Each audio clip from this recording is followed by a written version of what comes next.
माझ्या महाराष्ट्रातील बांधवांनो, भगिनींनो आणि मातांनो, नमस्कार. जय महाराष्ट्र.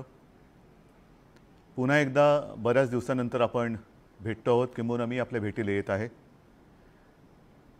गेल्या वेळेला मी बोललो होतो की हा आपला भेटीचा वेग कोविड जेव्हा सुरू झाला होता, आपल्याकडे नुकताच शिरकाव केला होता, तेव्हा याची वारंवारता जास्त होती. हळूहळू करत आपल्या सर्वांच्या सहकार्याने आजची परिस्थिती ही केवळ आपल्यासमोर नाही तर जगासमोर आहे. मी आजपर्यंत जे जे काही आपल्याला सांगत आलो ते आपण अगदी मनापासून अंमलात आणत गेलात. आणि म्हणूनच मी म्हणेन की आजची परिस्थिती ही नक्कीच आपण पूर्णपणे त्याच्यावरती काबू मिळवला नसला तरी काही प्रमाणात नक्कीच नियंत्रण मिळवलेलं आहे. जवळपास सर्व गोष्टी आता उघडलेल्या आहेत. रहदारी सुरू झालेली आहे, कारभार आपले सुरू झालेले आहेत, सगळीकडे येणं जाणं भेटणं ह्याही गोष्टी सुरू झालेल्या आहेत. मात्र मी आपला कुटुंब प्रमुख म्हणून प्रत्येक पावलावरती सावध रहा, सावध रहा, सावध रहा हे सांगणं माझं कर्तव्य आहे. जसं आपण म्हणतो ना की पाऊस येण्यापूर्वी तो आपला पावसा पक्षी येतो, पेरते व्हा पेरते व्हा. आणि तो एकदा त्याची साथ आल्यानंतर आपला शेतकरी राजा सुखावतो आणि मग तो त्याची शेतीची कामं हाती घ्यायला लागतो. त्याचप्रमाणे मी थोडंसं आपल्याला प्रत्येक पावलावरती सावध रहा, सावध रहा, सावध रहा हे सांगत आलेलं आहे आणि याही पुढे सांगणार आहे. गेल्या साधारणतः मार्चपासून आपल्या राज्यामध्ये कोरोनाचे पेशंट दिसायला लागले. त्याच्यानंतर त्याची वाढ किती झाली, ते कमी कसे झाले, दुर्दैवाने मृत्यू किती झाले, हे सर्व काही आपण जगासमोर अत्यंत पारदर्शकपणाने ठेवलेले आहे. ती जी सुरुवात होती तेव्हा मी आपल्याला म्हणत होतो की उन्हाळ्याचे दिवस येत आहेत, उन्हाळी आजार असतात. मग पावसाळा सुरू झाल्यानंतर सांगितलं की पावसाळ्याचे दिवस येत आहेत, पावसाळी साथी असतात. आता हिवाळा आलेला आहे, त्याच्यामुळे हिवाळ्याच्या साथी येणार. मी मुद्दामून याची आठवण का करून दिली की उन्हाळा आणि पावसाळा कोविड व्यतिरिक्त इतर ज्या काही साथी येणार होत्या किंवा येत असतात त्यांना आपण पायबंद घालू शकलो. तशा त्या साथी आल्या नाहीत. सर्दी, खोकला, ताप वगैरे ह्या काही गोष्टी, किंबहुना पावसाळ्यामध्ये पोट बिघडणे, ह्या साथी, हे आजार हे त्या काळात आले नाही. ह्याचं कारण एक तर आपल्याकडे लॉकडाऊन होता, आपण बाहेर येणं जाणं करत नव्हतो, आलो गेलो तर मास्क लावत होतो, हात धुत होतो, अंतर ठेवत होतो. आता मात्र गर्दी वाढल्यानंतर, रहदारी वाढल्यानंतर थंडीचे आजार काही प्रमाणात नक्की दिसायला लागलेले आहेत. म्हणजे थ्रोट इन्फेक्शन असेल, सर्दी, खोकला, थोडा ताप असेल, या सर्वांवरती औषधं जरी असली तरी प्रतिबंधात्मक इलाज जो कोविडसाठी आहे तोच आहे. मास्क लावा, हात धुवा, अंतर ठेवा. हे जर का आपण कटाक्षाने पाळलं तर कोविडच काय, इतर कोणतेही साथीचे आजार हे आपल्यापासून, म्हणजे आपण त्यांच्यापासून अंतर ठेवलं तर तेही आपल्यापासून अंतर ठेवू शकतात. काल परवाकडे आपण ऐकलं असाल की आपले देशाचे आरोग्यमंत्री आहेत हर्षवर्धनजी, त्यांनी सांगितले की वॅक्सिन आलं तरी मास्क हा तुम्हाला लावावा लागणार. म्हणजेच वॅक्सिन अजूनही पत्ता नाही आहे. येईल येईल येईल येईल तेव्हा येईल, आल्यानंतर आपल्यापर्यंत सर्वांपर्यंत पोचेल तेव्हा पोचेल. परंतु ते घेतलं तरी देखील मास्क लावणं हे बंधनकारक माझ्या मते किमान पुढचे 6 महिने तरी आहे, किमान 6 महिने. आणि आता तर माझ्याकडे बातमी आलेली आहे, आपल्याकडे सुद्धा आलेली आहे. माझ्याकडे काही खास अशी वेगळी गुप्त यंत्रणा नाही आहे. ज्या प्रसारमाध्यमातून आपल्यापर्यंत बातमी येते त्याच प्रसारमाध्यमातून माझ्याकडे आलेली आहे. विशेषतः युरोपमध्ये आणि इंग्लंडमध्ये, म्हणजे आपल्यापासून ते आता 4.5-5 तास मागे असतील, दिवस तिथे उजाडला असेल, आजपासून तिथे आजपर्यंत नव्हता असा कडक लॉकडाऊन त्यांनी जाहीर केलेला आहे, ज्याला टायर 4 म्हणतो. का करावा लागलेला आहे? 2 गोष्टी आहेत. एक तर आपल्याकडचे सणवार आता सगळे जवळपास झालेले आहेत. आता येणार ते new year, happy new year. आपण नवीन वर्ष सुखाचे, समृद्धीचे, भरभराटीचे, आरोग्याचे जावो अशी एकमेकाला शुभेच्छा देत अशा शुभेच्छा देत नववर्षाचं स्वागत करतो. तसंच तेही करणार. आणि हाच एक जो काही टप्पा आहे तो तिथे फार गर्दीचा असतो. एक तर कडाक्याची थंडी आहे, त्याच्यामुळे गर्दी टाळण्यासाठी म्हणून त्यांनी लॉकडाऊन तर केलेलं आहेच, पण त्याहीपेक्षा एक वेगळी बातमी अशी आहे की ह्या कोरोनाने तिकडे आपला थोडासा अवतार बदललेला आहे. त्याला वैद्यकीय भाषेत किंवा त्या त्या संज्ञा ज्याला असते त्याला R0 असा एक तो व्हायरस आहे. हा व्हायरस काय करतो तर तो झपाट्याने पसरतो. म्हणजे आजपर्यंत कोरोनाचा व्हायरस ज्या गतीने पसरत होता त्याच्यापेक्षा काही अधिक पटीने, म्हणजे असं म्हणा ना की काळाप्रमाणे बदलायला पाहिजे, तो व्हायरस पण बदलला. त्यांनीसुद्धा आपला वेग वाढवलेला आहे. काळाप्रमाणे त्यांनी त्याची गती वाढवलेली आहे आणि तिथे आता हीच भीती आहे की जर लॉकडाऊन नाही केला तर झपाट्याने पसरणारा हा व्हायरस आणखीन गेल्या वेळेपेक्षा अधिक मोठा हाहाकार तिकडे पसरू शकेल. आता हे बघितल्यानंतर त्यांच्याकडून आपल्याला काही गोष्टी शिकायला पाहिजेत. जसजसं आता हे वर्ष सरते हळूवारपणाने थोडंसं आपण सुद्धा एक रिलॅक्स मोडमध्ये येतो आहोत. येणं जाणं सुरू झाल्यानंतर सुट्टीचा सीझन आहे, इतर राज्यांमध्ये जाणं येणं सुरू झालेलं आहे. अनेक जण मला सांगतात की अहो आता काय करणार, परदेशातून येणाऱ्या ह्या प्रवाशांच्या टेस्ट थांबवा ना. म्हटलं कशा थांबवू शकतो, तिथे जर काही संक्रमण अधिक वेगाने होणारा व्हायरस आला असेल तर मग ते संक्रमण आपण चेकिंगशिवाय आपल्याकडे घ्यायचं का, जे सुरुवातीच्या काळात झालं त्याची पुनरावृत्ती करायची का. आणि म्हणून मला असं वाटतं की थोडंसं धीम्या गतीने आपण जातो आहोत. काही जणांनी तर मला म्हणजे आपले जे काही तज्ज्ञ लोक आहेत त्यांनी तर सांगितलेले की आता नवीन वर्षाच्या सुमारास नाईट कर्फ्यू जाहीर करा. काही जणांनी सांगितलं की पुन्हा एकदा लॉकडाऊन जाहीर करा. मी आपल्याला पहिलंच विचारलेलं आहे की करायचं का हे. मला नाही वाटत करण्याची गरज आहे. याचं कारण आपण आता नाही म्हटलं तरी यातून अनुभवातून शहाणपण आपल्याला आलेलं आहे. आजपर्यंत काय केलं तर काय होतं आणि काय नाही केलं तर काय नाही होत हे आपण पूर्ण शिकलेलो आहोत. आणि म्हणून मला असं वाटतं अजूनही आपण एका त्या धोक्याच्या वळणावरती आहोत. नाईट कर्फ्यू कायद्याच्या याने लावायचा लावू शकतो, लॉकडाऊन कायद्याने लावायचा लावू शकतो, पण आपण स्वतःहून अनेक जणांना मला धन्यवाद द्यायचे आहेत की मी फिरताना ठिकठिकाणी बघतो बरेच जणं म्हणजे 70-75% लोक तरी स्वतःच्या चेहऱ्यावरती तोंडावरती मास्क घालून हे फिरत असतात. पण उरलेले जे आहेत त्यांना मात्र मी सूचना देतोय की कृपा करून आपणही ही बंधनं पाळा.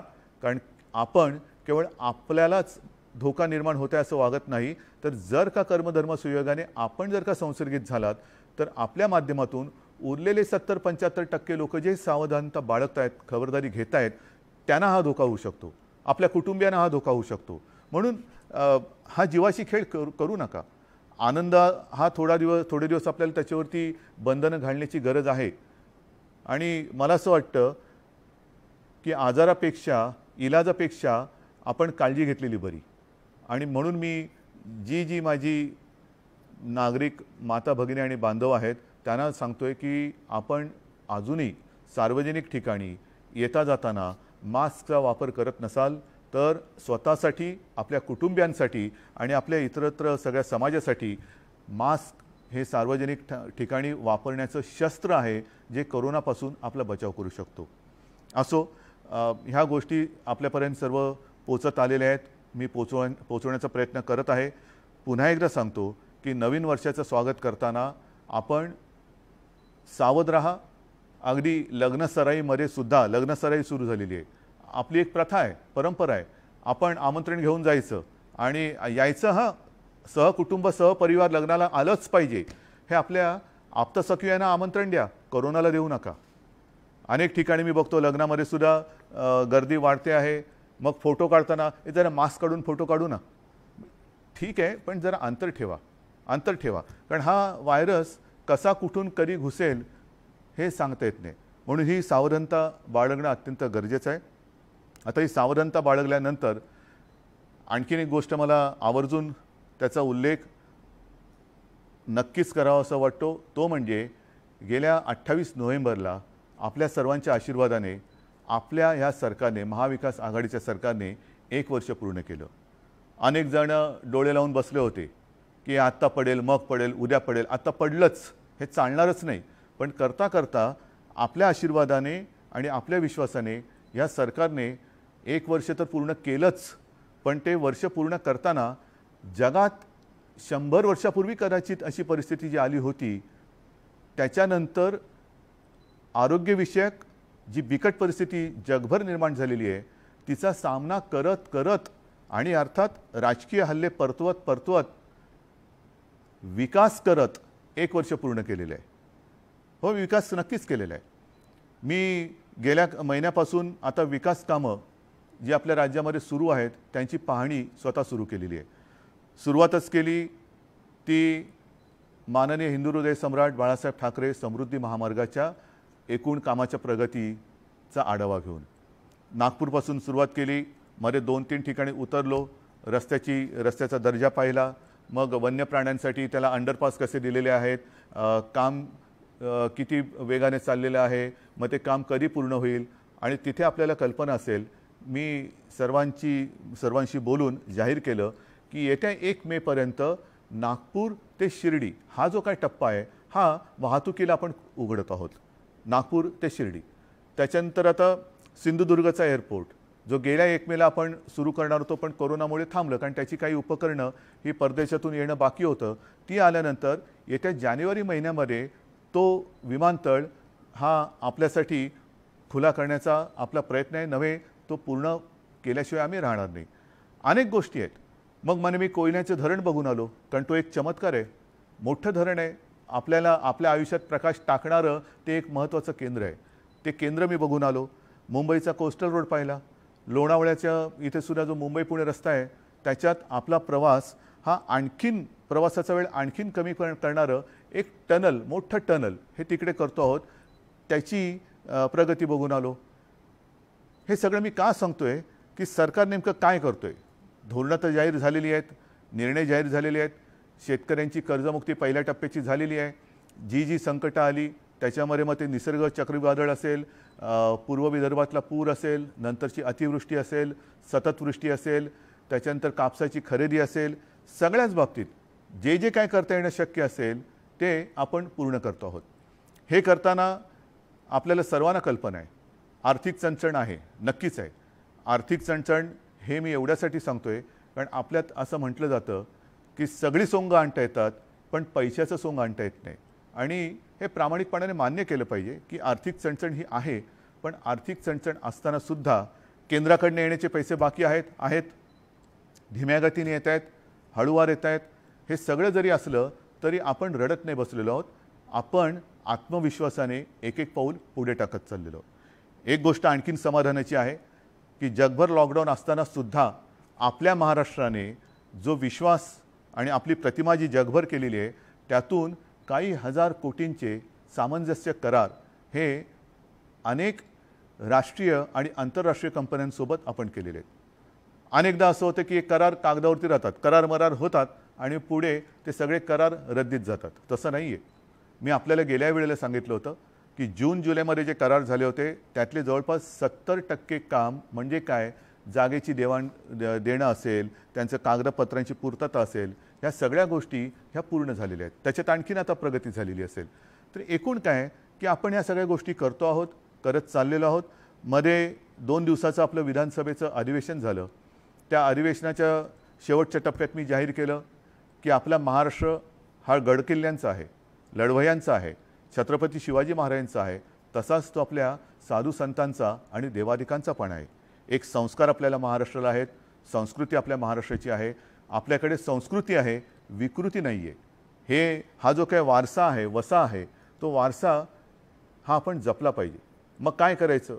संस्कार आणि संस्कृती आहेच, पण आपली जी काही श्रद्धास्थानं आहेत ती म्हणजे आपली प्राचीन मंदिरं.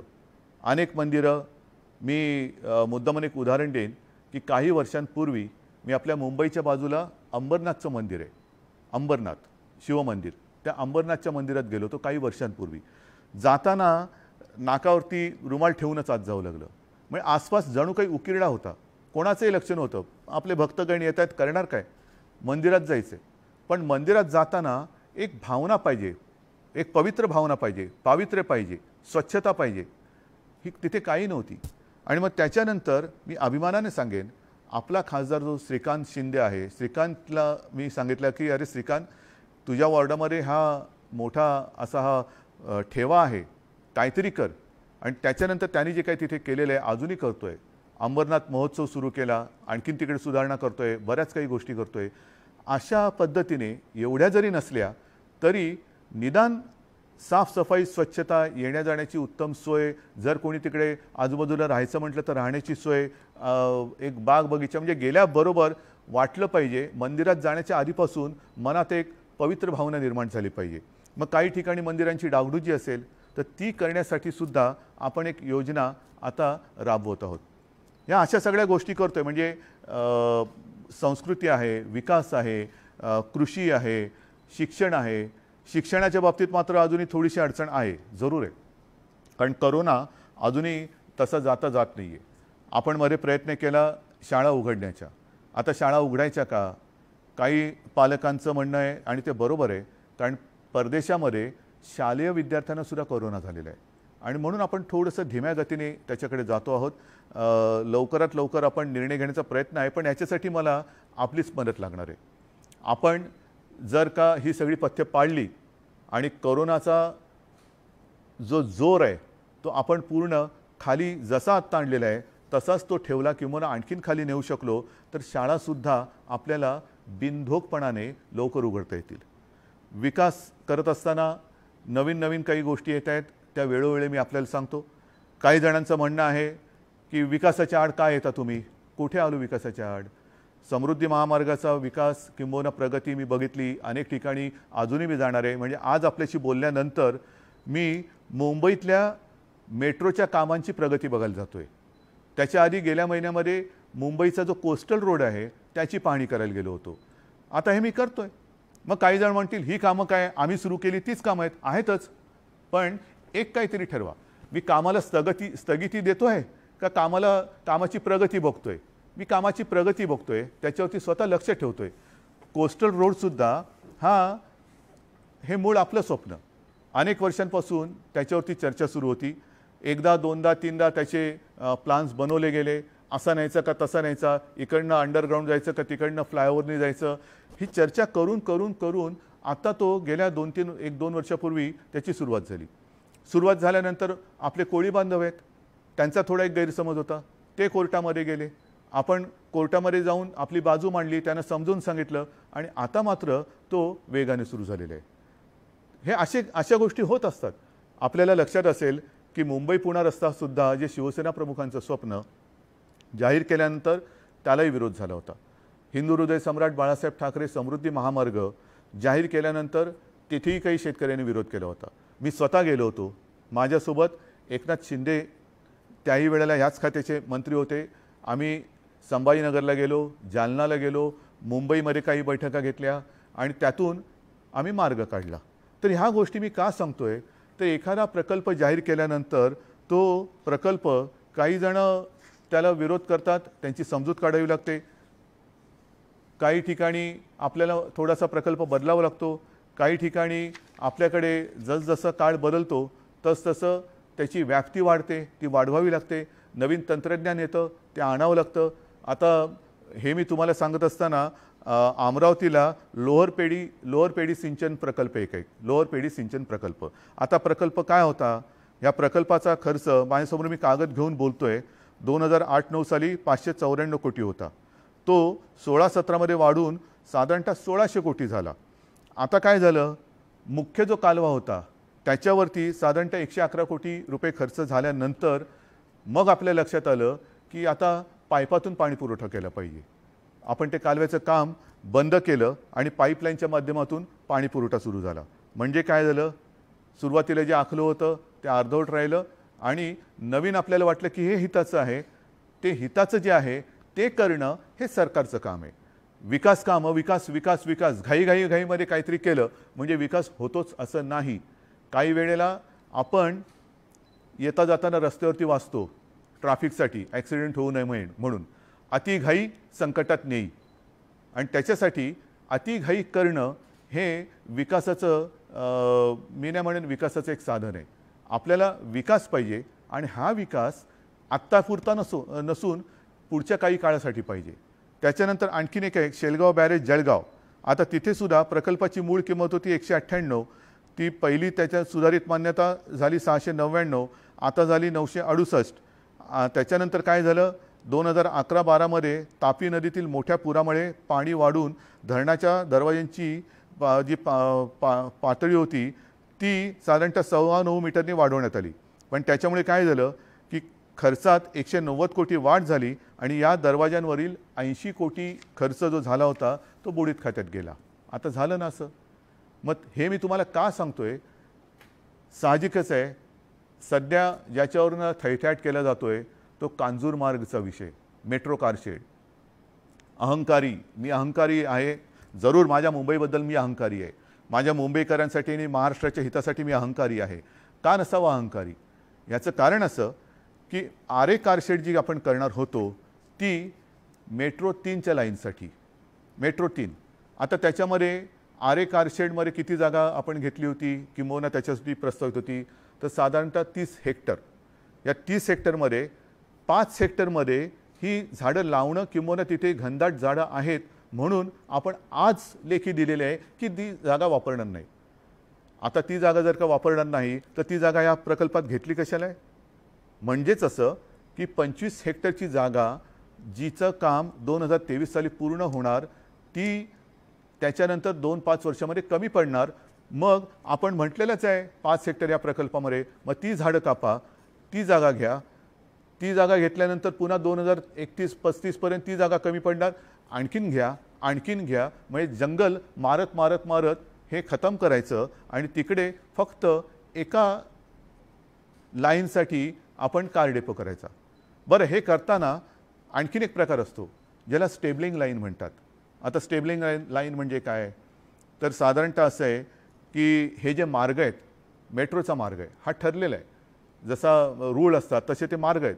त्याच्यावरती पीक आवर ज्याला म्हणतो, म्हणजे सकाळचा आणि संध्याकाळचा ऑफिसमधून घरून ऑफिसमध्ये जाण्याचा आणि संध्याकाळी ऑफिसमधून घरी जाण्याचा काळ, ह्या काळामध्ये आपल्याला अधिक लोकल्स जशा अधिक लागतात तशाच मेट्रोच्या कारसुद्धा किंवा त्या ट्रेनसुद्धा ह्या जास्त लागणार. पण इतर वेळेला जेव्हा आपल्याकडे ही गर्दी ओसरते आणि मग एवढ्या गाड्यांची आवश्यकता नसते तेव्हा या गाड्या ह्या कुठेतरी पार्क कराव्या लागतात. त्याला स्टेबलिंग लाईन म्हणतात की बाजूला नेणं आणि त्या गाड्या कमी करणं. जसजशी गर्दी वाढेल तशा त्या गाड्या पुन्हा त्या रूटमध्ये आणत जाणं. मला सुद्धा थोडासा धक्का बसला की पहिल्या प्रकल्पामध्ये या स्टेबलिंग लाईनचा कुठे प्रस्तावच नव्हता. आता तो आपण जिथे आरेमध्ये कास्टिंग यार्ड आज आहे, म्हणजे आरेच्या टोकावरती, त्या जागेत नाही टोकावरती, तिथे आपण ती लाईन करतोय. मग कांजूरचा काय प्रकार आहे? आरेचं मी तुम्हाला सांगितलं की आरेमध्ये आपण पर्यावरण वाचवलं. आरेच्या इथे आपण जो संजय गांधी राष्ट्रीय उद्यान आहे त्याची व्याप्ती वाढवून साधारणतः 800 एकरचं मोठे जंगल केलं. जगामधलं शहरात झालेलं पहिलं जंगल ज्याच्यामध्ये वाईल्ड लाईफ आहे, वन्यजीवन आहे. आणि ह्याच्या तुलनेत कांजूरचं काय प्रकरण आहे? ही 30 हेक्टर वजा 5 हेक्टर म्हणजे 25 हेक्टर जागा आणि कांजूरची ही 40 हेक्टर जागा. म्हणजे सुरुवातच 25 आणि 40 एवढा फरक आहे. आणि जर का आपण पर्यावरणाच्या दृष्टीने पाहिलं तर आरेला जसं मी आपल्याला सांगितलं की 5 हेक्टरमध्ये आजही जंगल आहे आणि ती जागा आपण वापरणार नाही म्हणून आज लिहून घेतले पण त्याच्यात प्रकल्पात घेतलेली आहे, तसं कांजूरला हे गवताळ सगळा प्रदेश आहे किंबहुना मी म्हणेन ओसाड आहे, ओसाड आहे.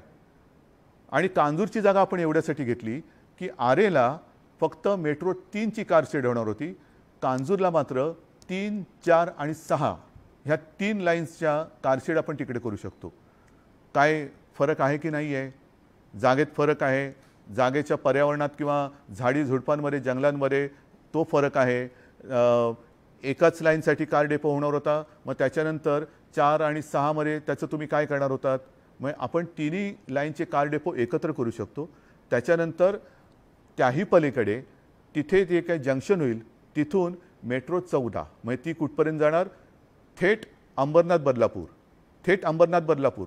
म्हणजे माझा अंबरनाथ बदलापूरचा जो काही नागरिक आहे, माता भगिनी आहेत, त्या इकडे आल्यानंतर एखादं स्टेशन बदलून ते अंधेरीपर्यंत जाऊ शकतात किंवा एखादं स्टेशन बदलून ते कुलाब्यापर्यंत येऊ शकतात.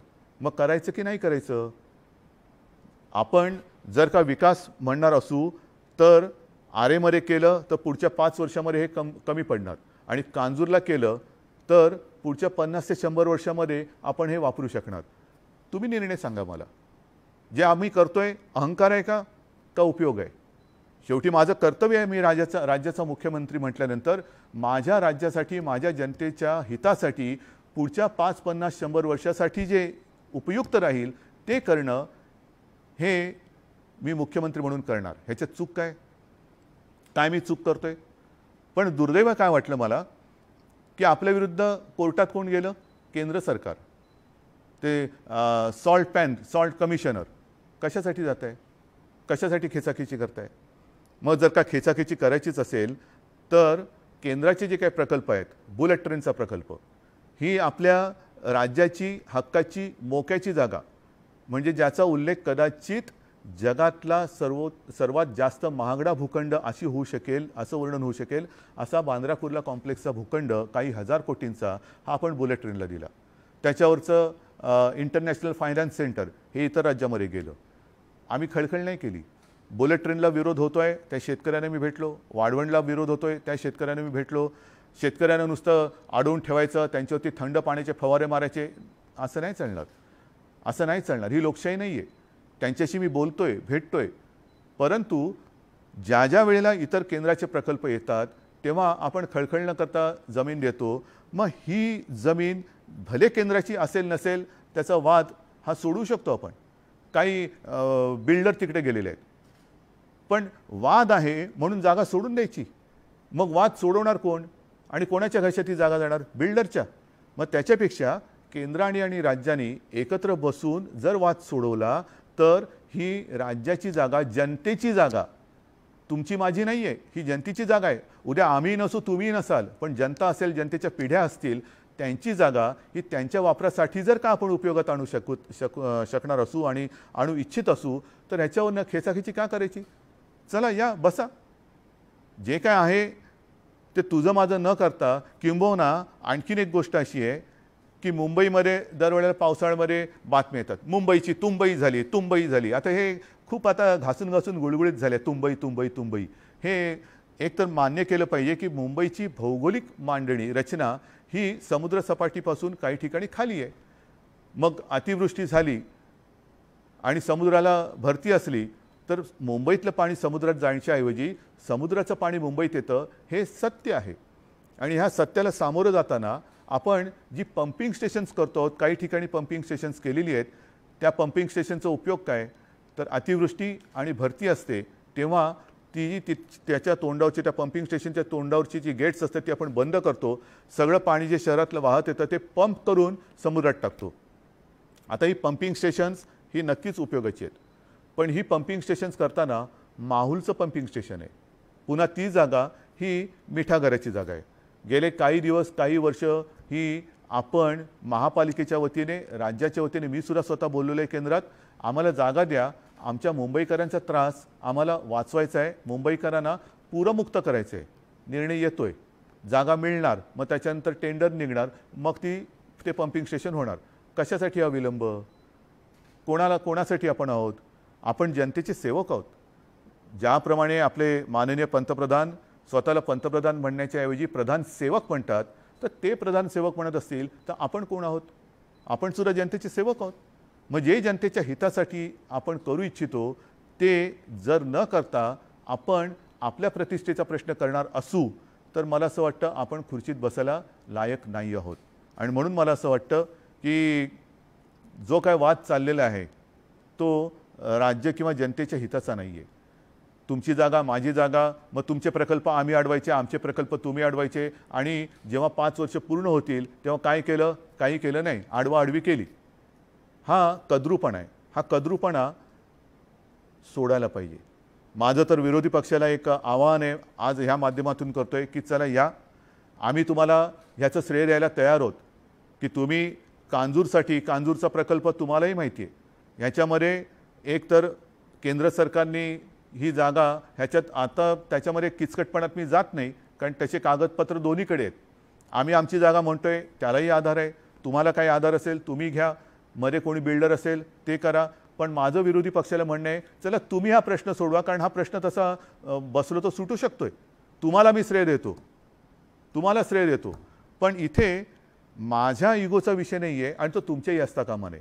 आपण परत एकदा सांगतो की जनतेच्या सेवेसाठी सत्ता मागत असतो, निवडणुका का लढवतो, आम्हाला मतं द्या, का मतं द्या, तर ही राहिलेली सगळी कामं करण्यासाठी आणि विकास करण्यासाठी. आणि म्हणून सर्वांना माझी एकच विनंती आहे की अनेक जण अनेकदा मला सांगत असतात की मी ज्या ज्या वेळेला आपल्याशी बोलतो तेव्हा तुम्हाला सगळ्यांना आपल्या घरातलाच कोणतरी मोठा भाऊ किंबहुना आपलाच कुटुंबीय बोलतोय असं वाटतो. मी तेच नातं हे कायम ठेवू इच्छितोय.